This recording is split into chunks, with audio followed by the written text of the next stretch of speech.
बिस्मिल्लाहिर्रहमानिर्रहीम। हदीस की सभी किताबों में ये दिलों को छू जाने वाला वाक़या ज़रूर मिलता है कि एक मशहूर सहाबी कि जिनका नाम हज़रत तमीमुन दारी रज़ी अल्लाह अन्हु था, वो समुद्र में दज्जाल से जाकर मिले थे और दज्जाल ने उनसे 3 निशानियाँ पूछी थी कि जो आज हर तरह से पूरी हो चुकी है।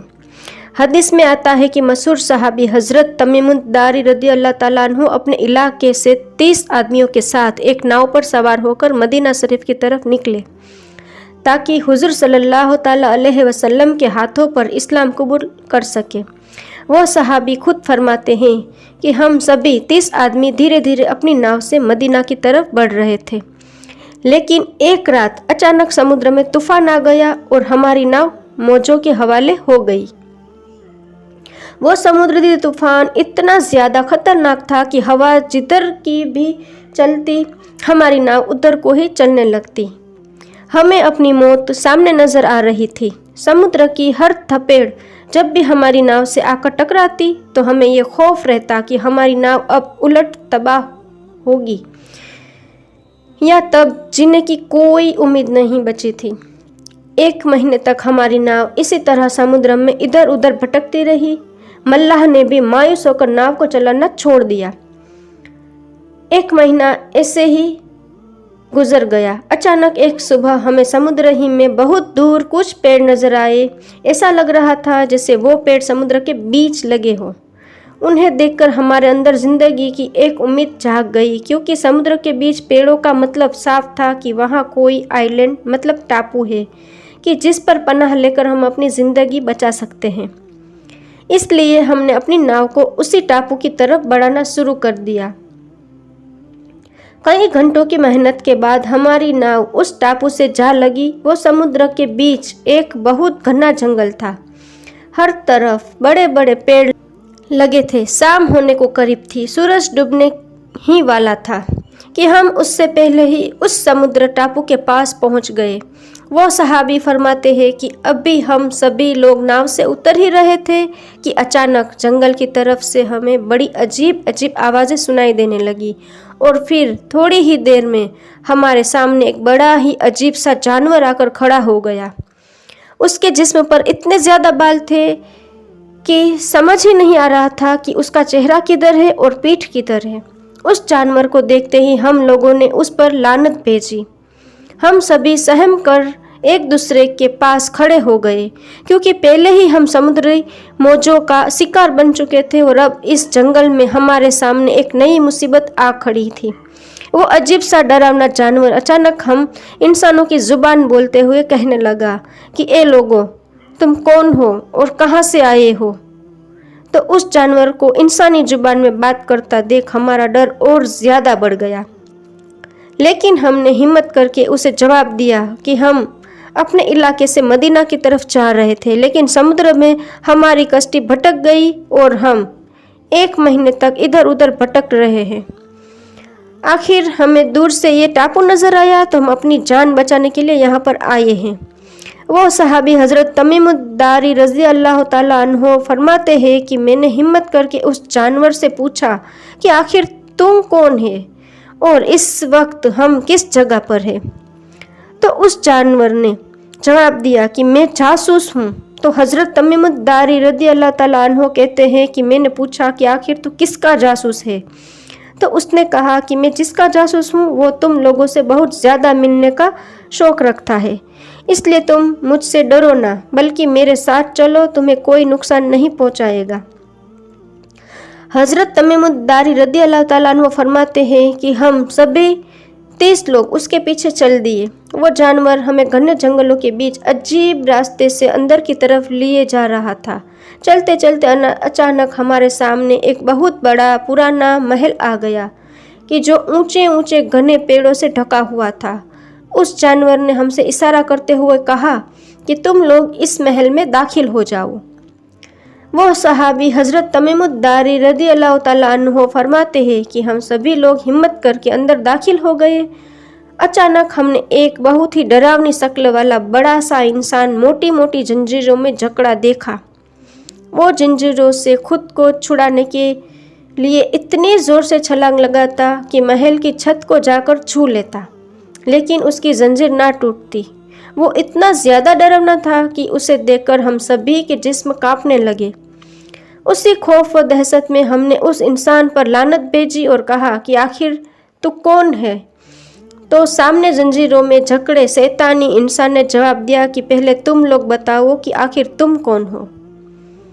तो हज़रत तमीमुद्दारी रज़ियल्लाहु ताला अन्हु फरमाते हैं कि मैंने उसके सामने अपने सारे हालात बयान किए कि हम सभी लोग अपने इलाके से मदीना जा रहे थे कि रास्ते में हमारी कश्ती भटक गई और 1 महीने इधर उधर भटकने के बाद हम तुम्हारे पास इस टापू पर पहुँचे हैं और तुम्हारे जासूस से हमारी मुलाकात हुई तो वो हमें लेकर तुम्हारे पास लेकर आया है।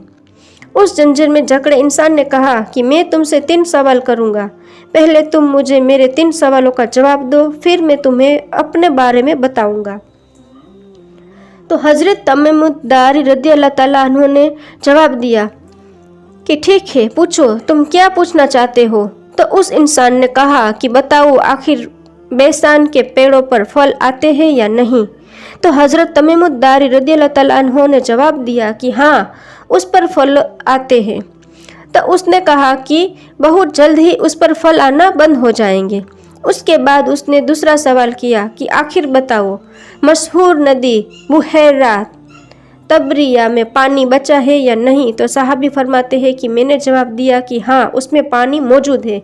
तो उसने कहा कि बहुत जल्द ही वो पानी सूख जाएगा। और फिर आखिर में उसने तीसरा सवाल करते हुए कहा कि मुझे बताओ कि आखिर क्या नबी इस दुनिया में आ चुके हैं। तो हज़रत तमीमुद्दारी रज़ियल्लाहु ताला फरमाते हैं कि मैंने कहा कि हाँ, वो तशरीफ़ ला चुके हैं और हम उन्हीं से मिलने मदीने जा रहे हैं।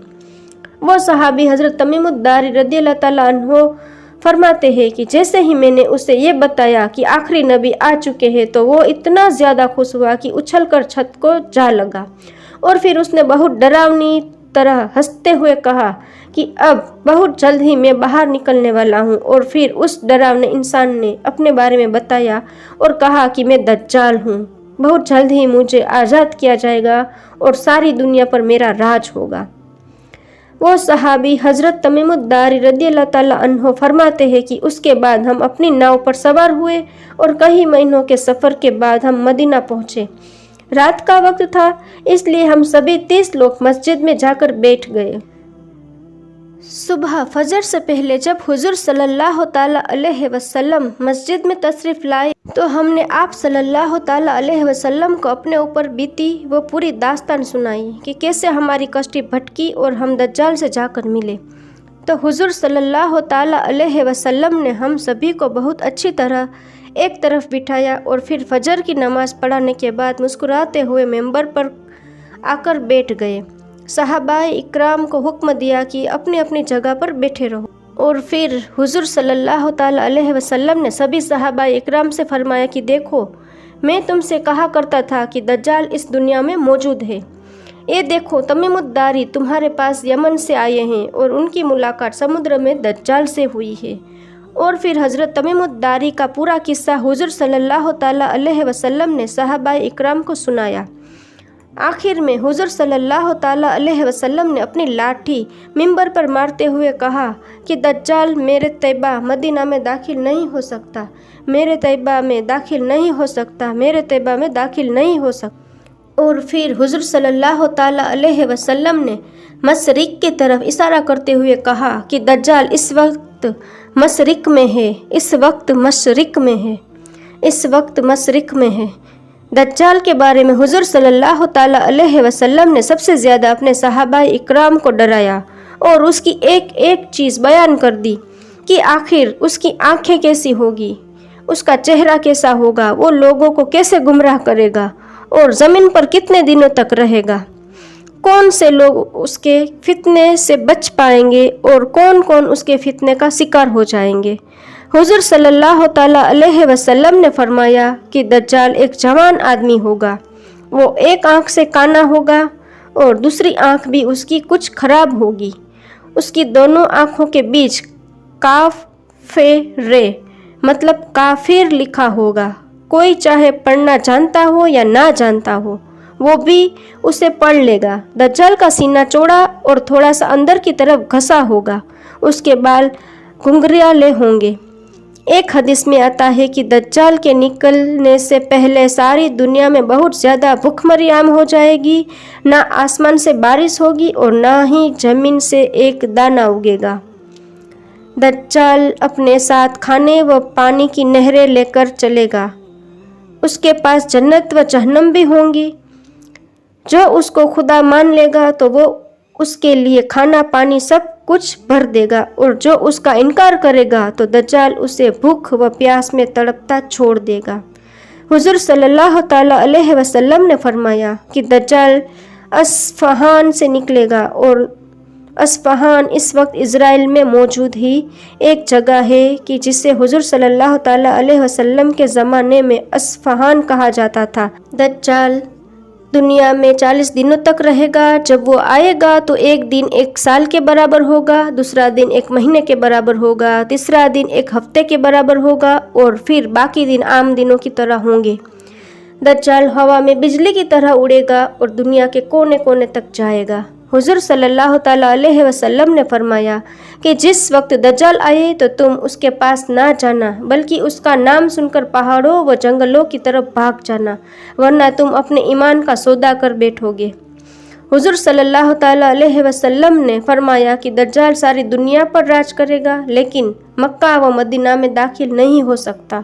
وہ مدینہ کے باہر آ کر جس وقت کھڑا ہوگا تو مدینہ میں 3 زلزلے کے جھٹکے آئیں گے کہ جس کی بدولت جتنے بھی منافق و کافر مدینے میں چھپے ہوں گے وہ سبھی ڈر کر مدینہ سے باہر نکل جائیں گے اور دجال کے لشکر میں شامل ہو جائیں گے۔ کچھ روایتوں سے معلوم ہوتا ہے کہ دجال بیت المقدس میں بھی داخل نہیں ہو سکتا۔ حدیث میں آتا ہے کہ دجال کے ساتھ روٹی و کھانے کے پہاڑ ہوں گے، جنت و جہنم بھی اپنے ساتھ لے کر چلے گا، لیکن حقیقت میں جسے وہ جنت کہہ رہا ہوگا وہ اندر سے جہنم ہوگی، اور جسے وہ جہنم کہہ رہا ہوگا وہ اندر سے جنت ہوگی۔ اب جو بھی نیک بندہ دجال کا انکار کرے گا تو اسے اٹھا کر اپنی جہنم میں ڈال دے گا۔ لوگوں کی نظر میں تو وہ انسان جہنم میں پڑا نظر آئے گا، لیکن حقیقت میں وہ جنت کے مزے لے رہا ہے۔ حضور صلی اللہ تعالیٰ علیہ وسلم نے فرمایا کہ دجال کا ساتھ دینے والے یہودی لوگ ہوں گے، اور یہودیوں کے پیچھے دوسری قومیں بھی دجال کو اپنا خدا مانتی چلی جائیں گی۔ آج ہم دیکھ سکتے ہیں کہ یہودی دن رات اسی کوشش میں ہے کہ کسی طرح غزہ کو ختم کر کے مسجد اقصیٰ کو گرا دیا جائے اور وہاں اپنا ہیکل سلیمانی بنا کر اپنے مسیحا دجال کو نکالنے کی تیاری کی جائے، کیونکہ ان کا ماننا ہے کہ جس دن ہمارا ہیکل سلیمانی بن کر تیار ہو جائے گا تو اس دن ہمارا اصلی خدا دجال آ جائے گا، اور پھر ہم سب اس کے ساتھ مل کر ساری دنیا پر حکومت کریں گے۔